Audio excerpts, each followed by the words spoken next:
Second one is just recommendation. So if anyone came to speak to that, that's with the public. We do not take public comment since we're only making a recommendation. And if you want to speak to the petition and what we're discussing, please attend our regular commission meeting and reach out to Anna if you have any additional questions. And I think that was yours, right? The second one, Anchor Cilius at 349-2560. All right, and the first one's Drew. We've seen this a few different times, and if you'd like to take a look at these, or in case of SMA -23 dash. Yes.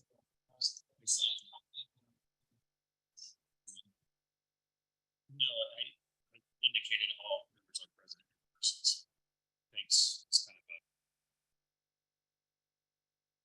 and we could do a voice vote too.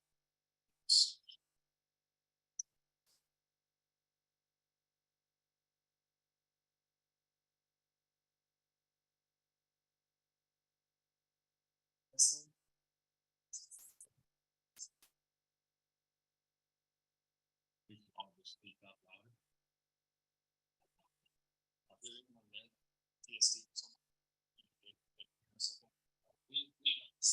Okay, yeah, I know. Yes. Thank you.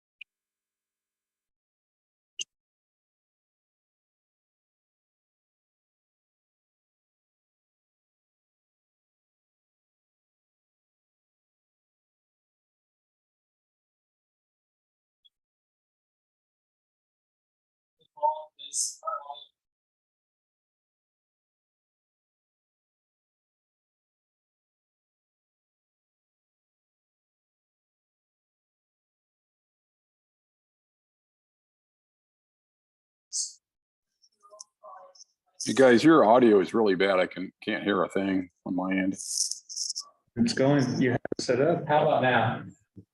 That's better. That's better? Okay, Yeah. okay, we'll leave it at that then. Okay. All right, if anyone, Paul, if you notice our audio gets worse again, just go ahead and let us know. Okay. All right, so this is SMN 23-1. We've heard this one before.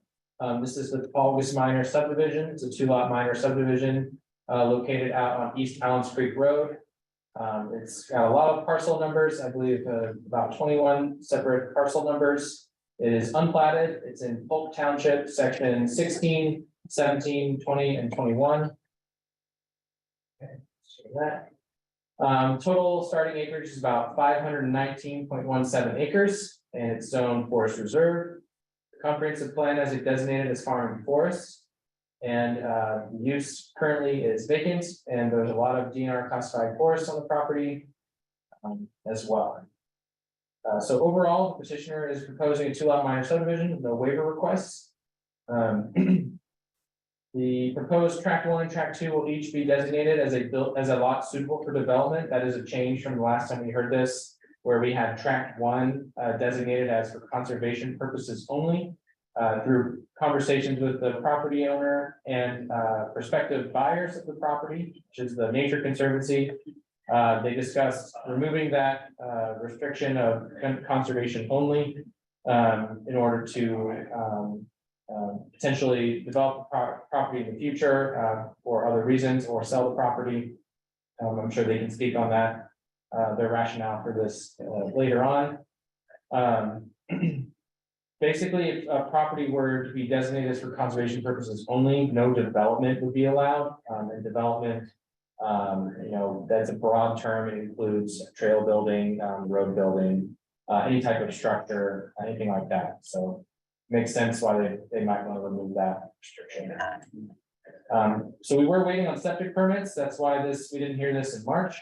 The health department has issued 2 septic permits for each tract respectively. Tract 1 received a permit today, earlier this afternoon, and tract 2 received a septic permit on March 17th. A septic permit is required for any developable lot created through a subdivision. That is a requirement of the subdivision control ordinance. So here are the location map, as well as some details about each of the tracts. Tract 1 will have 359.90 acres. Tract 2 will have 149.27 acres. Tract 1 buildable area will be about, I don't have it written here, but it's about 75 acres. Tract 2 is about 40.69 acres. Right of way dedication already exists along East Allen's Creek Road in varying widths. And there are some other environmental features on both tracks, including ponds, streams, and slopes greater than 15%, as well as some area designated as DNR classified forest. Highway department only request was that the plat show the center line, edge of pavement for East Allen's Creek Road. That has been completed, and stormwater department did not have any comments. So here we have the county slope maps. Anything in blue is 12% and less. And then you can see the grade here on the right side of the left side of the screen with how steep some of the area is. So I'm just going to scroll through these because the more information, the best information we have is actually on the plat itself. Here we have some site photos. All these photos are off of East Allen's Creek Road.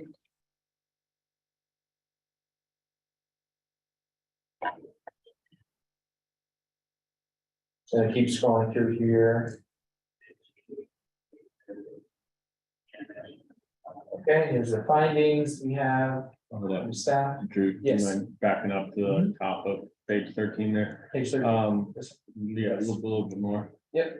The 4th bullet point under section A. Mhm. The preliminary plat petition is to be subdivided into 4 new lots. Oh, yeah, Should that have said 2? that's a typo. That should be- Okay, Yeah, sorry about that. I noticed that when reading it, I baffled me the idea of trying to find the other 2 tracks. Yeah, sorry about that. Yeah, that should read right here. That should read 2 new lots. Okay. All right, so here we have the updated subdivision plat. This report that you're looking at right now was updated earlier today with the new septic permit that got issued this afternoon, as well as this updated plat. So if you were looking at an earlier version or downloaded an earlier version of this report, you won't be seeing this most up-to-date plat that's outlined in red here. I'm going to scroll down as we have a little bit better resolution for each of the tracks. I can also pull it up on the computer here and have the best resolution of the plat if we have any questions about any particular areas on this. Are they showing the proposed septic areas? They are not showing the proposed septic areas on the plat itself. There are maps that were provided with the septic permits. And I can show you those down here. This is tract 2. I will note there's a couple of good markers of where it's located. This is a existing cemetery that's not part of the equation with this development or subdivision, excuse me. And then this one is tract 1, which just came in today, which is close to East Allen's Creek Road, just west of this tree stand. But that is something that we could condition the approval, is that have the surveyor put the location of the septic systems on the plat. Right. So yeah, overall, I'll go back to the top.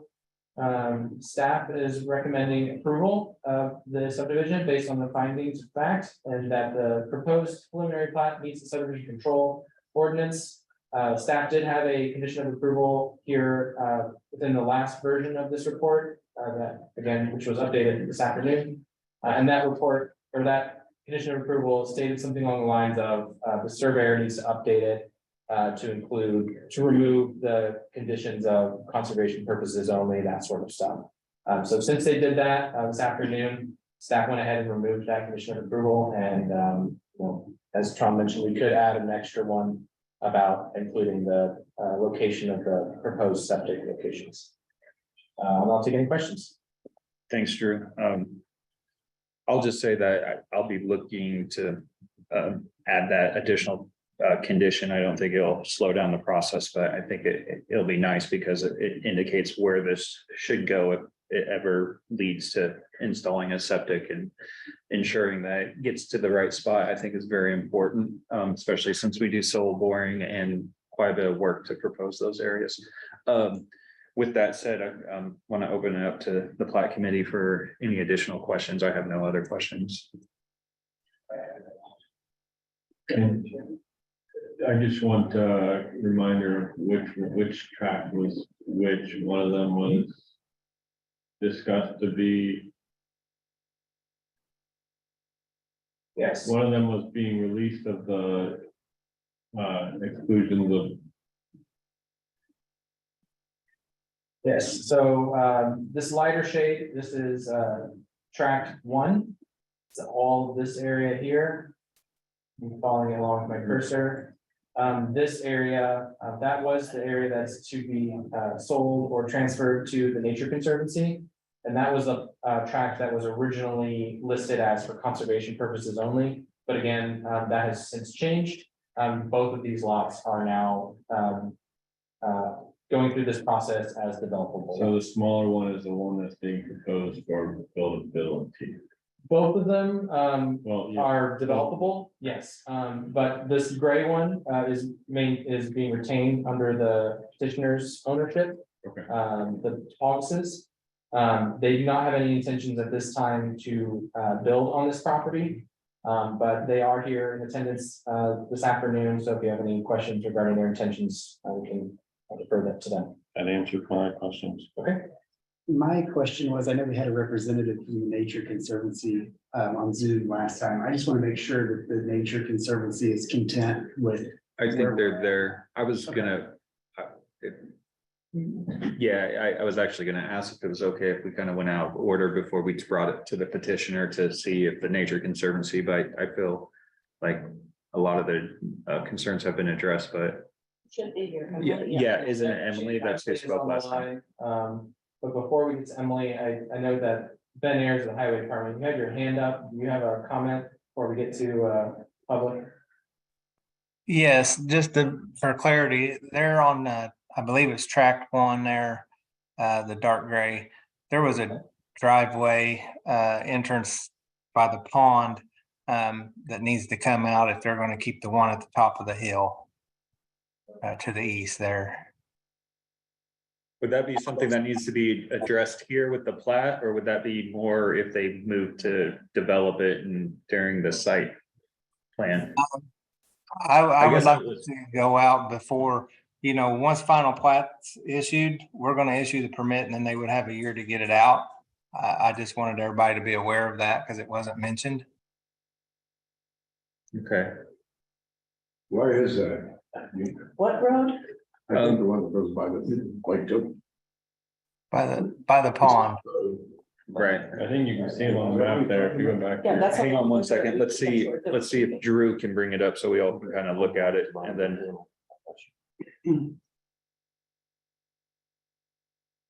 So I guess my one question is what Ben's wanting to convey, is there already a process in place to address his concern or request to have that drive removed?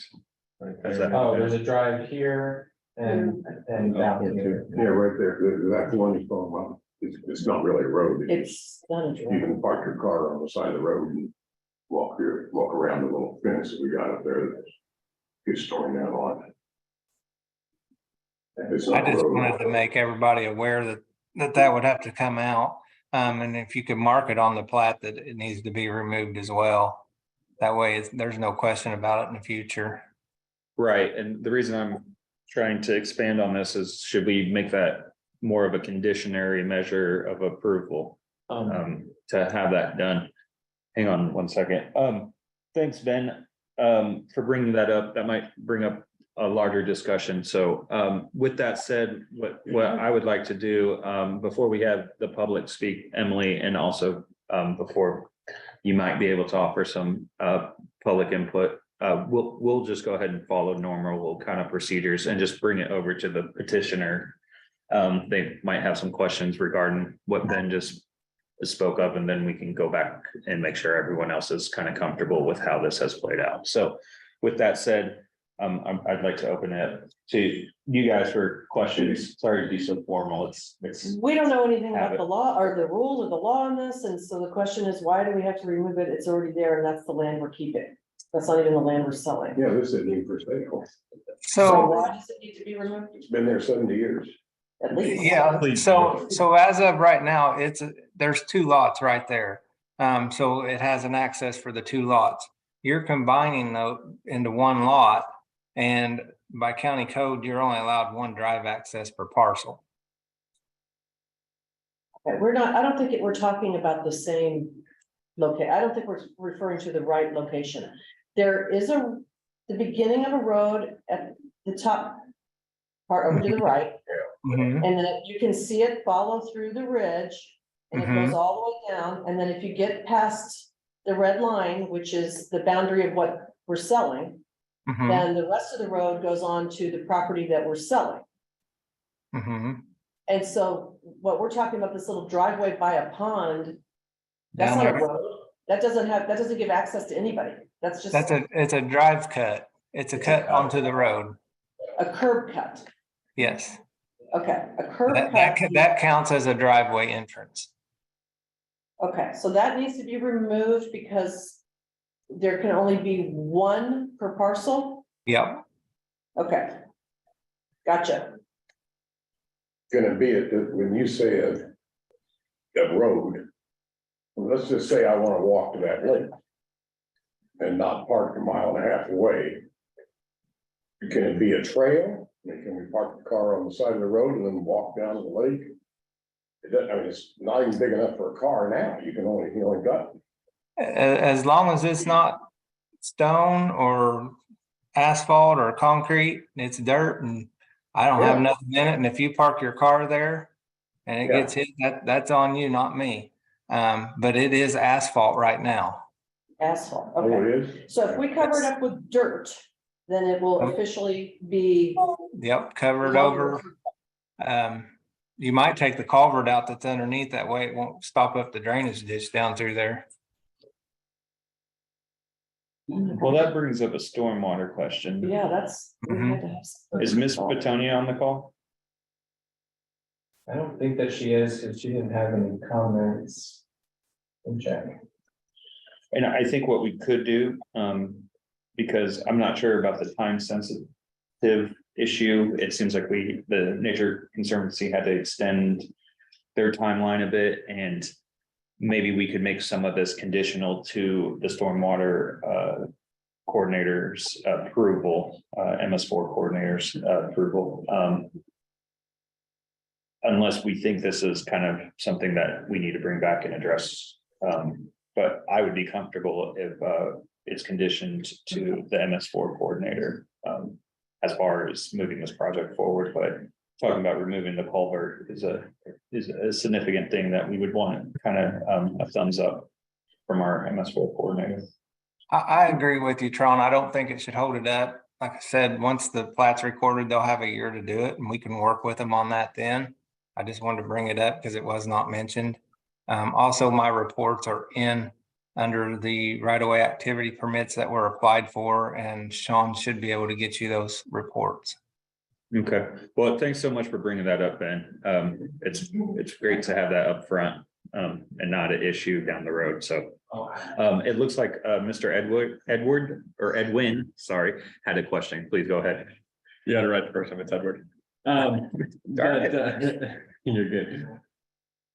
I kind of want to ask a question, and just because I feel like maybe they have our petitioners are having a similar thought through their head, and I'm also new to this whole process, but, while we're already on the subject, is there not an exception for having a property this large accessing? I mean, you're talking about 150 acres that want 2 cuts on the road. It's not like we're talking about a 1 individual acre where the house and a barn are accessing the road, you know?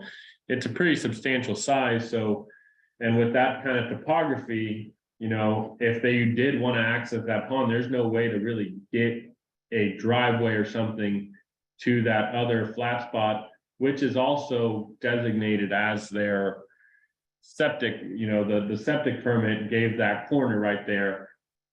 By the pond was where that septic, so is there a way that, you know, I'm just asking in general, is there ever an exception to this idea of only 1 cut per lot?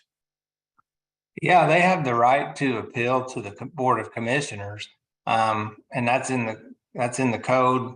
That's what's stated in the online application, you know, that they sign when they apply, is that they've read the code, they understand it. So, you know, they have the right to appeal to it. I don't, and it's up to the commissioners to say yay or nay to. Okay, thank you, Ben. I just wanted kind of just general understanding of what exactly we're talking about here. Thank you, Ben. And I was gonna actually do a follow-up, and Ben, if you would just entertain us for a quick moment, would you explain kind of how you have your ordinances and how those kind of relate to what we're doing, and how we're kind of talking about a more of a highway ordinance versus a planning and some, you know, our zoning and subdivision control ordinance? Sure. So highway has their separate ordinance. It's chapter 755. It has all the specifications for driveways, roadways, cul-de-sacs, road extensions, and any type of right-of-way work that takes place along the road. Those are highly stuck to. It was updated in 2020, but it's been in existence since the 60s. And so when it comes to getting in these planning requires, you know, a right-of-way activity permit for each access for each proposed lot to make sure that there is a safe access, and if there is, then it's got to, you know, or if it's not, it's got to be brought up into that code for us to approve. Now, that said, there is the appeal thing. And I think that is more of along the lines of, if you're denied a permit or if you're denied a second entrance, you can appeal that. I do not think that it applies to any of the cosmetic stuff of like the pavement section or the drainage, that type of stuff. Thank you so much. So as Thank you, Ben. indicated, there is a appeal process that's kind of outside of what we're doing today. Does that help kind of give you the information, you know, or we're kind of looking for? Do you have any other questions regarding that? I don't think I have enough knowledge to ask what question. It just all seems kind of funny to me where that land, we're not even selling that land in your district from. I did not, Please. yeah, how did it get there? Sorry, I didn't mean to interrupt. How did it get there? Like, if, say what I'm saying, if there's 550 acres, let's say, there's the beginning of the road on one part of this, there's the end of the road on the other part, and then there's this curb cut by that pond. How did it get there? I mean, how did anyone ever put it there? I'd like Tammy to jump in, but you're combining the parcels, so you're actually kind of doing a new process right now, and kind of now that you're falling under the new guidance and compliance. Well, there was like 60 parcels.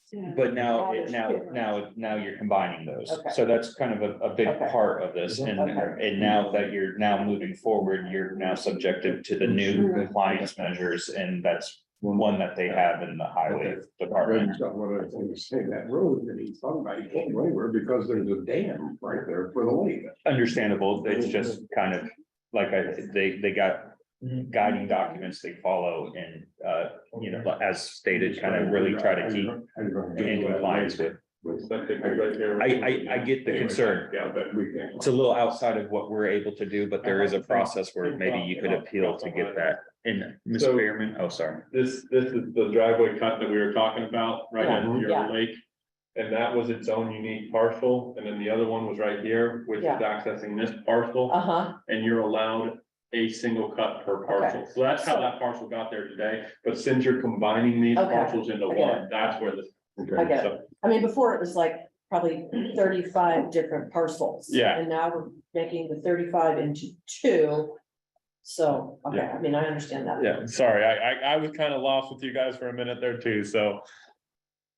And Ms. Behrman, So, please. yeah, I have a concern that like a thing was brought up that maybe we make it a condition that the driveway be conditioned to be removed, the second one. If that becomes a condition of this plat approval, then should a variance be issued by the commissioner or an appeal be issued from the commissioners, then does that need to come back and get a plat amendment to remove that condition? So I'm thinking forward on the motion that might be made in a bit here. And should that driveway issue just play out under the driveway permitting, under the final plat process, or did you want to still entertain?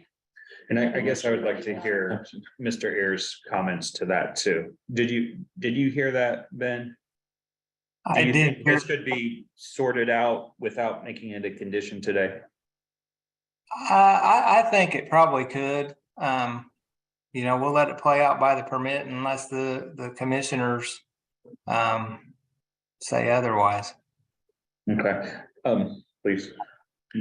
I agree with the first option that was listed of, I think that it could play out in a Okay. positive. I don't think we need to necessarily put the condition in there. Right, and by his comment, I'm comfortable with that. No further questions. If not, we're gonna continue. Okay, so with that said, we'll bring it back to the plat committee and then open it up to the public. And I know that there is a member with the Nature Conservancy here.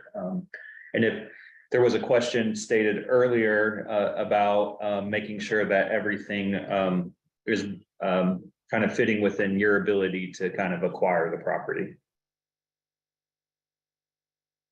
Let me get to Emily, allow her to talk. Well, we actually have people here today. Okay, Emily, you should be Hi. able to, there you are. Can you guys hear me? Yes, Sorry, can you hear me now? yes, we can hear you. There's a little bit of Okay. feedback. Okay, hopefully I'm not too much of an echo. Let's see, is that a little better? That Yes, sounds good. Okay. Sorry, I don't know why I'm having so much echo. But I can say that the idea of the septic or the septic drain on the survey plat should be no barrier. And Are you talking with us because you went very quiet and it sounds far away from the mic? Distant.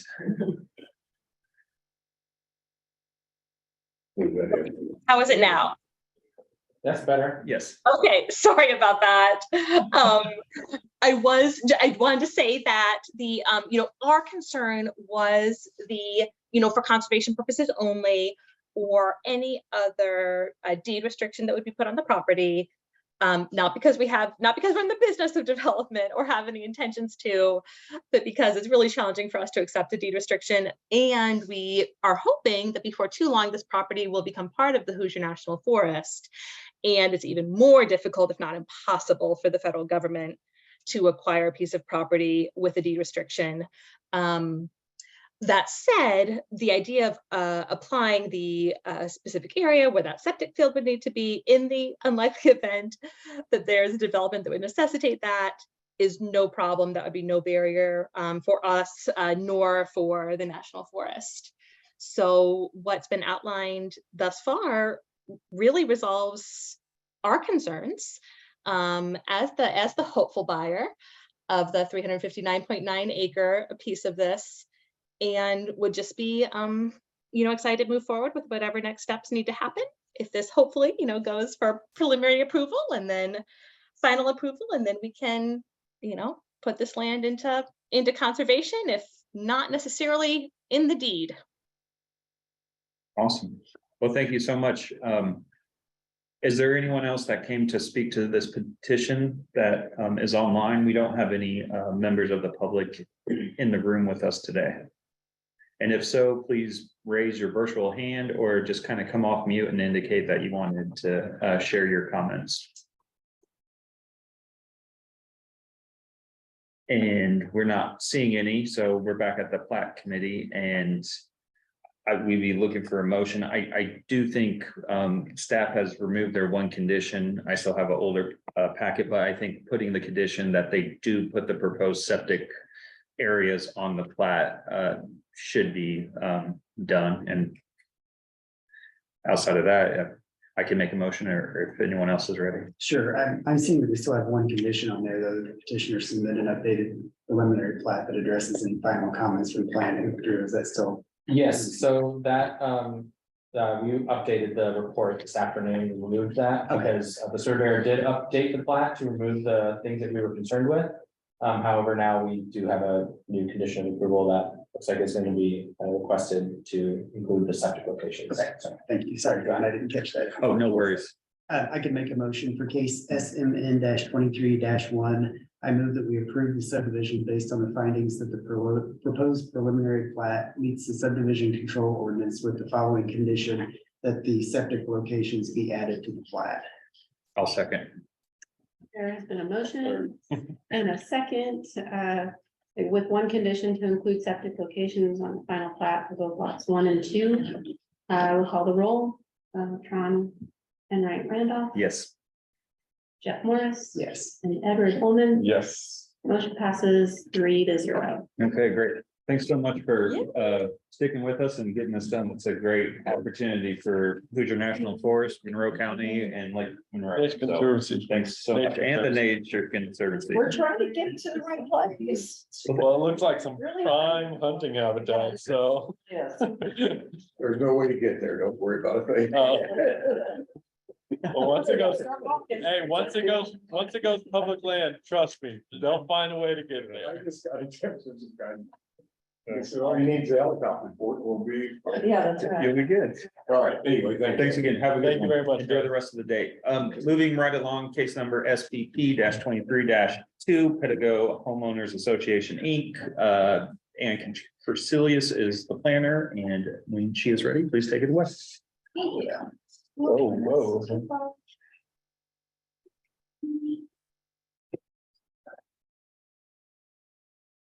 Okay, so those of you that are also on Planning Commission, you are familiar with this area. This just went through a rezone.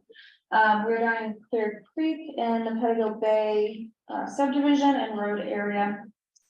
We are looking at 6 parcels, 5 residential, 1 considered open space.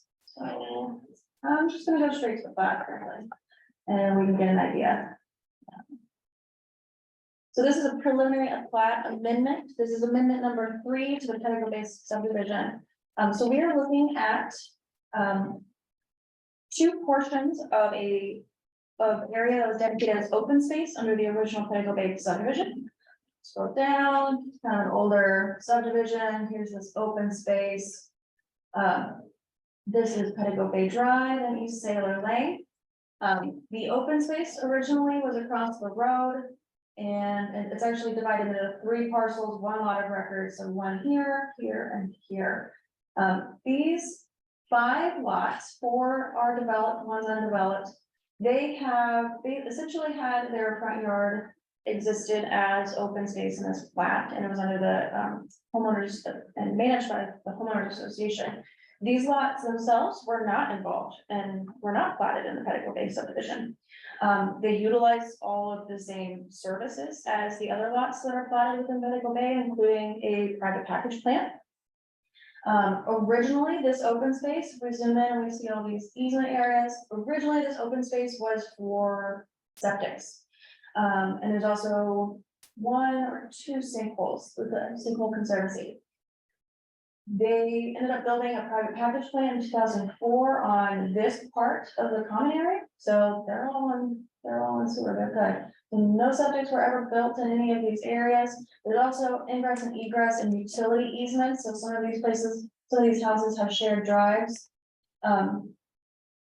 They just did a rezone, this portion, this wonky shaped portion of the open space was originally zoned forest reserve. So their whole intent is they want to be able to own their front yards. So they went through this rezone first, the county commissioners approved it. These properties are zoned suburban residential, so since this was forest reserve, they wouldn't have been able to take on that additional land. They are not separate lots of record, they're being absorbed into the parcels that are already developed, minus this one single parcel that's not developed. So this is all now zoned SR. It's also partially zoned, environmental constraints overlay area 1. This does, something that came up with the rezone, was a question of, does this land transfer make the lots bigger? Would this allow them to then subdivide again, increase density in this area? Because of the eco area 1 restrictions under chapter 825, in order to subdivide, the lot would have to be a minimum 5 acres, I believe, is that how it reads? Anyway, so there's a restriction under chapter 825 that, again, further the density in this area. Not the entire area is being absorbed. There is one neighbor that was not involved with the rezone, and is not involved with this land transfer. So the open space that will remain is again across the road, the package plant that's IRR, and a little portion here.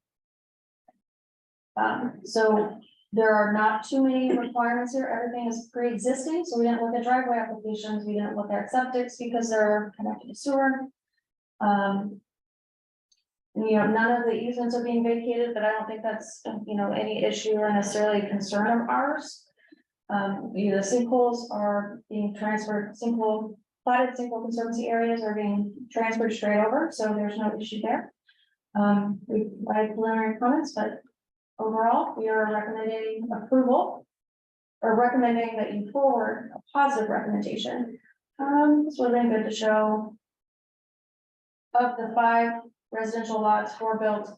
This little table just goes through their addresses, their owner, and what kind of easements they've got on the property, who's got, who has the SEA, what their acreage is, and how much acreage they're getting.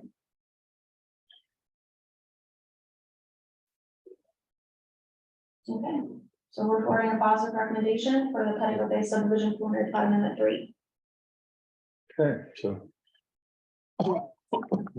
I have one question, but.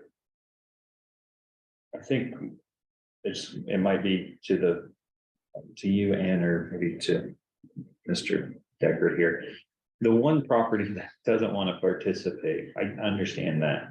Is there any practical difficulties they may have with accessing their home with that shared easement? Is there any, it's interesting that there's the one outlier, and I'm kind of mainly concerned that there won't be any difficulties in the future with the shared drive accessing that, because they're not seeking to extend their ownership to that common area. And then how does that area, is that area just left out of the common space? No, it's still included within the legal description of the common area under the original Petticoat Bay subdivision. So I mean, it's being platted here again, but Right. no, the previous property owner will not be technically in the Petticoat Bay subdivision. They are platted within a type E. Or is that? a No, different one? right, they was previously a meets and bounds description, right? Thank you. Okay.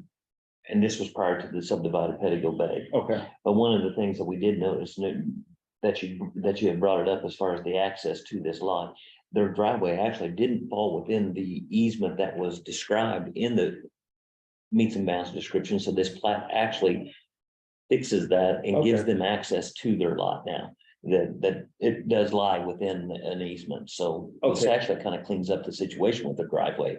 Even better, and my concern was it's becoming problematic down in the future, and you don't foresee that.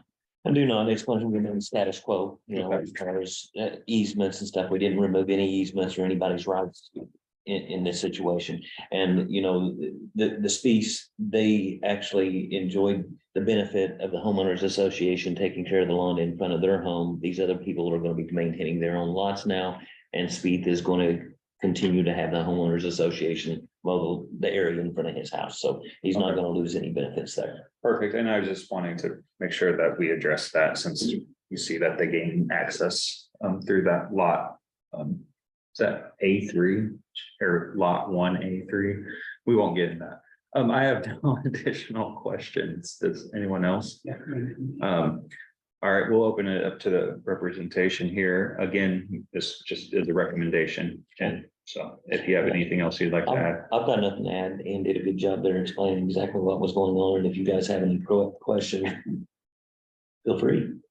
None from me. Okay. Seems like a pretty good deal for these homeowners. They get an extension of their land that they don't have to pay for. Yeah, and they get Right. to enjoy it. Right? They are paying for it. Isn't that discussed in the? It's irrelevant. a purchase between the homeowners association and all those owners. So they are buying it off the homeowners association. I believe so, They yes. are, yes. Oh, okay, sorry. I guess it doesn't really matter and it's not for us to discuss, so I should be fine. Oh, and sometimes people get way far into those tangents and other non-relatable things, but yeah, with that, we're not going to the public, so it's back to the Plat committee for a recommendation. Sure, I can make a motion for case SPP 23 2. I move that we forward positive recommendation to the Pedigo Bay subdivision preliminary plat amendment 3 to the plan commission. And there was no conditions, right? Right. Second, Motion and second. I'll call the roll. Edward Olman, yes. Jeff Morris. Yes. Ron and Wright Randolph. Yes. Yeah, motion passes 3-0.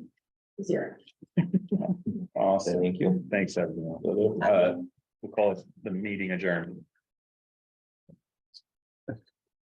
Awesome.